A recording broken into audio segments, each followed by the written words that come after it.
Hello, welcome back to the Top Shelf Criterion Editions. This is episode 70.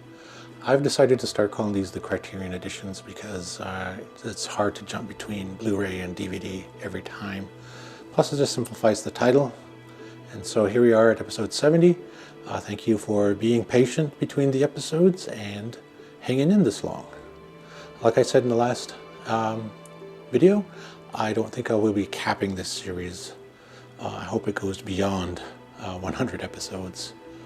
And I hope you're here for every step of the way. My name is Ernest Whiteman III. I'm a Northern Radical filmmaker, artist, writer, and media educator. And the reason I guess I love movies so much is that I grew up watching them. But when it comes to the art of filmmaking, it's something I was sort of learning from when I was a young boy on the Wind River Indian Reservation. And that's all thanks to my dad. My dad did love films.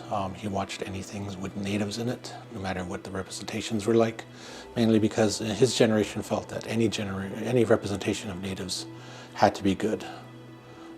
But I remember just watching Super 8 films.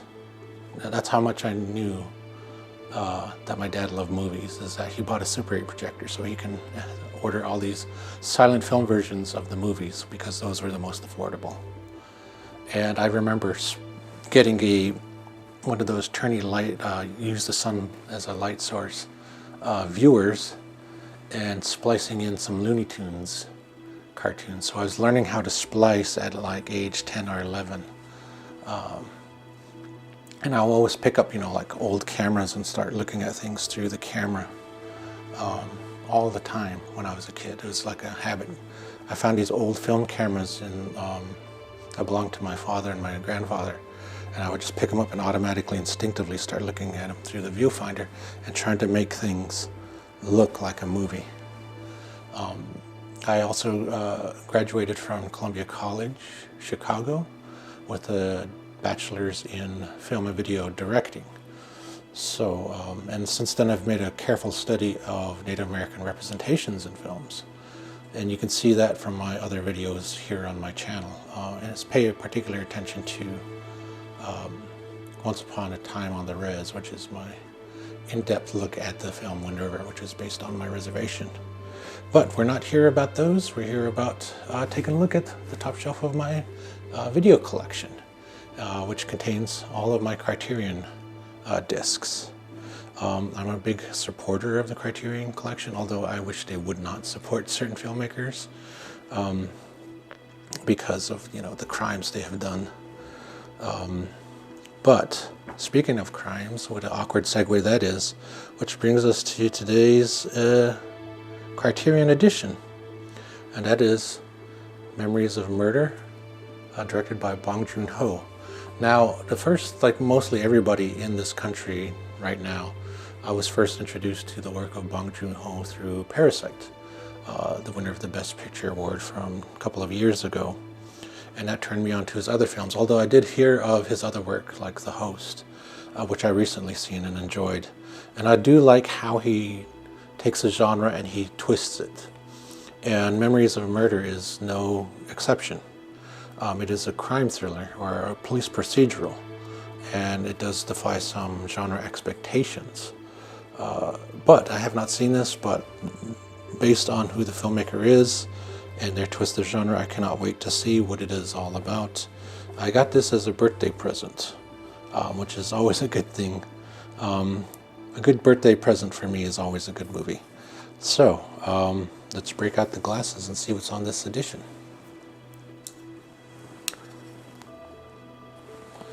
All right, this is from 2003. It's 131 minutes, color 5.1 stereo, in Korean with English subtitles, 8.8 or 1.85 to 1 aspect ratio, which means you'll get the bars at the top and the bottom.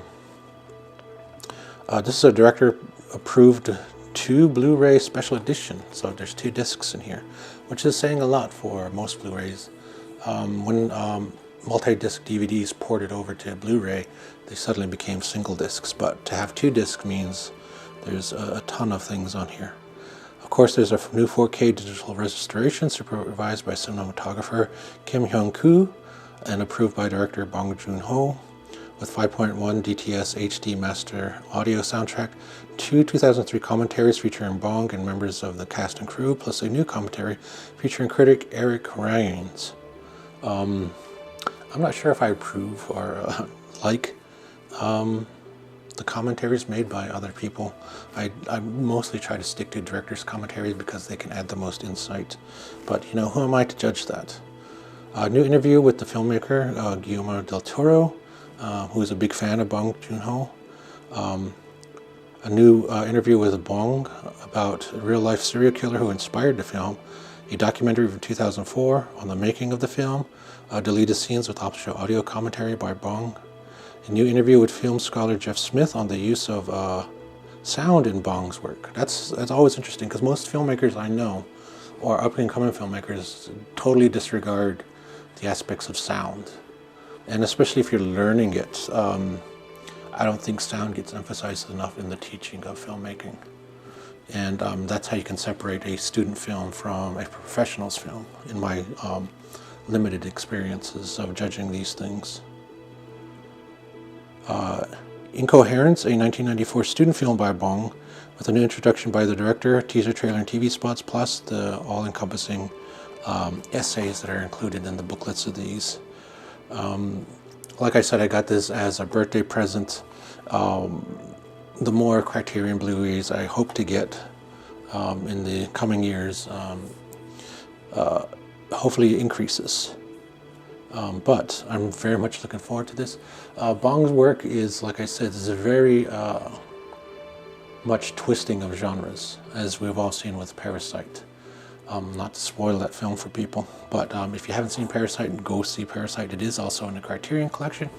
I believe you can see it right here. So, check it out. Memories of Murder by Bong Joon-ho is in this on today's top shelf. Spine number 1073. And that'll do it for today. Hopefully I'll release a new episode with every new Criterion Collection edition I get. I also have a couple of reviews coming up. The most one closest to completion is it's called Metaphor Become Literal. It's about it's a review of Bone Tomahawk and how it's just, in terms of Native American representation, it is just a standard Western. Despite all this genre bending, accolades it gets pushed on it, it's at its core, it's still just your standard Western. And the other one is Mother's Ring, which is talks about the expectations of both the actress Satsuko Hara and the character of Noriko. And I have some other things coming up as well, including new episodes of the Top Shelf Criterion Editions. So I'll catch you next time. I'll see you then. Thank you very much.